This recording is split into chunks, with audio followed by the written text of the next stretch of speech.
روایت بتاتی ہے کہ گمشدہ اشیاء کے لیے تو نقارہ بنایا گیا تھا، جبکہ گمشدہ انسانوں یا لاپتہ انسانوں کی تلاش اور دریافت کے لیے کلدانیوں نے ایک آئینہ تیار کیا تھا۔ جب کسی کے گھر کا کوئی فرد گم ہو جاتا تو اس آئینے کے سامنے آتا، اور عجیب بات یہ ہے کہ اسے اپنا گمشدہ عزیز نہ صرف یہ کہ اس آئینے میں نظر آ جاتا تھا، بلکہ وہ کسی جگہ اور کس حال میں اس کی بھی مکمل اور واضح تفصیل آئینے میں اس کے سامنے آ جاتی تھی۔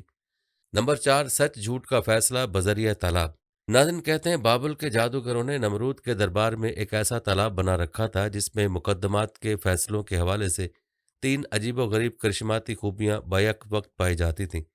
یوں فریقین کے سچ جھوٹ اور صحیح یا غلط ہونے کا فیصلہ آسانی سے ہو جاتا تھا۔ اس تالاب کی پہلی خوبی یہ تھی کہ جو شخص مقدمے میں حق پر ہوتا، اسے جب حوض میں اتارا جاتا تو پانی اس کی ناف سے نیچے نیچے رہتا، جس سے یہ واضح ہو جاتا تھا کہ یہ بندہ حق پر ہے۔ دوسری خوبی یہ تھی کہ اسی حوض میں جب جھوٹا اور مجرم شخص اترتا تو پانی اس کے سر سے اونچا ہو جاتا تھا، جس سے وہ ڈوبنے لگ جاتا تھا۔ اس طرح یہ معلوم اور متعین ہو جاتا تھا کہ اس مقدمے میں یہ شخص ناحق اور جھوٹ پر ہے۔ اور تیسری دلچسپ خوبی یہ تھی کہ اگر وہ مجرم شخص اپنی غلطی اور دوسرے فریق کے حق کا اعتراف کر لیتا تو پانی نیچے ہو جاتا تھا اور اسے غرق نہیں کرتا تھا۔ نمبر 5، کاک ٹیل بذریعہ تالاب۔ ناظرین روایت کے مطابق نمرودی دربار ہی میں ایک تالاب عیاشی کے لیے بنایا گیا تھا، جو انسانی تاریخ کا نہایت حیران کن خصوصیت کا حامل تالاب تھا۔ سال کا ایک خاص دن تھا جس دن امرائے سلطنت اور دیگر معززین اور رؤسائے شہر اپنے اپنے گھروں سے اپنی اپنی پسند کے مشروبات لے کر اس حوض کے کنارے پکنک اور رنگ رلیاں منانے اکٹھے ہوتے تھے، اور ہر شخص اپنا مشروب اس حوض میں ڈال دیتا تھا۔ اس طرح شہر بھر سے آنے والے رؤسا کے طرح طرح کے مشروبات اس حوض میں مکس ہو جاتے تھے۔ لیکن حیران کن بات یہ ہے کہ دوران جشن جب یہ لوگ اس حوض میں سے مشروب پینے کے لیے برتن ڈالتے تو ہر شخص کے برتن میں صرف وہی مشروب آتا تھا جو خود اس نے اس حوض میں ڈالا ہوتا تھا۔ نمبر 6، عجیب و غریب شجر سایہ دار۔ ناظرین آپ نے سایہ دار درخت زندگی میں سینکڑوں بار دیکھے ہوں گے۔ جتنا کسی درخت کا حجم ہوتا ہے اسی کے حساب سے اس کا سایہ چھوٹا یا بڑا ہوتا ہے، لیکن کلدانی جادوگروں نے اپنے بادشاہ نمرود کے درباریوں اور ملاقاتیوں کی سہولت کے لیے جو جادوئی درخت بنایا تھا اس کی کرشماتی خصوصیت جان کر آپ کے بھی دانتوں کو پسینہ آ جائے گا۔ روایت کے مطابق کلدانی ساحروں نے نمرود کے دربار میں ایک ایسا جادوئی درخت نصب کر رکھا تھا جس کا سایہ اس کے اپنے حجم کے مطابق نہیں بلکہ درباریوں کی تعداد کے مطابق گھٹتا اور بڑھتا تھا۔ جتنے لوگ آتے جاتے اس کا سایہ اتنا پھیلتا چلا جاتا تھا، حتیٰ کہ اگر 1,00,000 لوگ آ گئے ہیں تو اسی ایک درخت کا سایہ ان تک پہنچ جائے گا، کسی نئے صاحبان کی ضرورت نہیں پڑے گی۔ ناظرین یہ تاریخی روایات ہیں جن کے سچا یا جھوٹا ہونے کے بارے میں کچھ کہا نہیں جا سکتا۔ یہ روایت جس طرح سے منقول ہے اسی طرح سے بیان کی گئی ہیں۔ اس حوالے سے آپ کی سوچ کیا ہے؟ کمنٹ میں ہمیں ضرور آگاہ کیجیے گا۔ ناظرین ہم بات کر رہے تھے جادو کی تاریخ کی۔ یاد رہے کہ حضرت ابراہیم علیہ السلام کے دور کے کئی سو سال بعد حضرت موسیٰ علیہ السلام اور فرعون کا زمانہ آتا ہے۔ یہ بھی جادو اور سحری عملیات کے عروج کا زمانہ تھا۔ جیسا کہ حضرت موسیٰ علیہ السلام کا واقعہ قرآن مجید میں مذکور ہے کہ جب انہوں نے اپنے معجزات دکھائے تو فرعون نے لوگوں کو یہی باور کرانے کی کوشش کی کہ یہ جادو ہے اور موسیٰ جادوگر ہیں۔ اس بات کو ثابت کرنے کے لیے وہ مشہور مقابلہ ہوا جس کی تفصیلات قرآن میں موجود ہیں۔ چنانچہ فرعون کے بلائے گئے جادوگروں کا جادو موسیٰ علیہ السلام کے معجزے کے مقابلے میں ختم ہو گیا اور جادوگر سجدے میں گر پڑے۔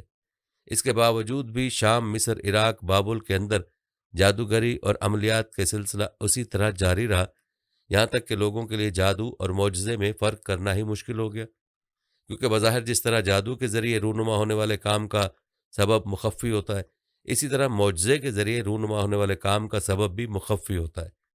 چنانچہ اس غلط فہمی کو دور کرنے کے لیے کسی زمانے میں عراق کے ایک علاقے بابل میں اللہ تعالیٰ نے 2 فرشتوں ہاروت اور ماروت کو نازل کیا، اور اس کا ذکر بھی قرآن میں موجود ہے کہ اللہ تعالیٰ نے ان 2 فرشتوں کو 2 مقاصد کے لیے نازل کیا، ایک جادو اور معجزے میں فرق واضح کرنا، اور دوسرا انسانوں کی آزمائش اور امتحان۔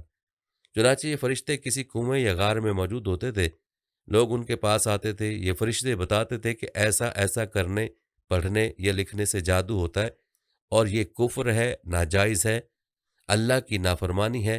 ایسا ایسا پڑھنے لکھنے سے تو ہر کوئی یہ کام کر سکتا ہے، لیکن معجزہ ایسا نہیں ہوتا، وہ ہر کسی کے ہاتھ پر ظاہر نہیں ہوتا، بلکہ صرف اسی کے ہاتھ پر ظاہر ہوتا ہے جو اللہ کا رسول ہوتا ہے۔ اس کے لیے ضروری نہیں کہ کچھ خاص کلمات ہی پڑھیں گے یا لکھیں گے یا کوئی خاص عمل کریں گے تو معجزہ ظاہر ہوگا، بلکہ جب اللہ چاہتا ہے رسول اور نبی کے ہاتھ پر معجزہ ظاہر ہو جاتا ہے۔ چنانچہ وہ فرشتے اس طرح لوگوں کو جادو اور معجزے کا فرق سمجھاتے اور جادو کی بھی وضاحت کرتے۔ یہ سب کچھ لوگوں کے لیے ایک امتحان بھی تھا، کیونکہ دنیا دارالامتحان ہے۔ چنانچہ جادو کی وضاحت اور جادو کی حقیقت بتاتے وقت کچھ لوگ اسے اپنے پاس نوٹ کر لیتے، یاد کر لیتے اور پھر وہی کام کرنا شروع کر دیتے۔ ناظرین، یہاں یہ وضاحت بھی کرتے چلیں کہ جادو کی ابتدا ہاروت ماروت سے نہیں ہوئی، بلکہ اس سے بہت پہلے کفر شیطانوں نے ہی انسانوں کو سکھایا تھا۔ ہاروت ماروت تو اس کی حقیقت اور کفر واضح کرنے کے لیے آئے تھے۔ ناظرین، تاریخی روایت سے یہ بھی معلوم ہوتا ہے کہ مدینہ کے یہودی جادوگروں میں مبتلا تھے، حالانکہ وہ اپنے آپ کو انبیاء کا سچا پیروکار سمجھتے تھے۔ جب ان سے کہا جاتا کہ یہ عملیات کا جو کام تم کرتے ہو یہ کون سے نبی کی تعلیمات میں ہے، تو فوراً کہتے یہ عملیات حضرت سلیمان علیہ السلام کی تعلیمات ہیں، اور انہی عملیات کے ذریعے انہوں نے جنات کو قابو اور تابع کیا ہوا تھا اور جنات سے کام لیتے تھے۔ تب اللہ تعالیٰ نے سورہ بقرہ کی آیت نمبر 102 نازل فرمائی، اور انہوں نے اس جادو کے کفریہ کلمات کی پیروی کی جس کو سلیمان کے دور حکومت میں شیطان پڑھا کرتے تھے، اور سلیمان نے کوئی کفر نہیں کیا، البتہ شیاطین ہی کفر کرتے تھے۔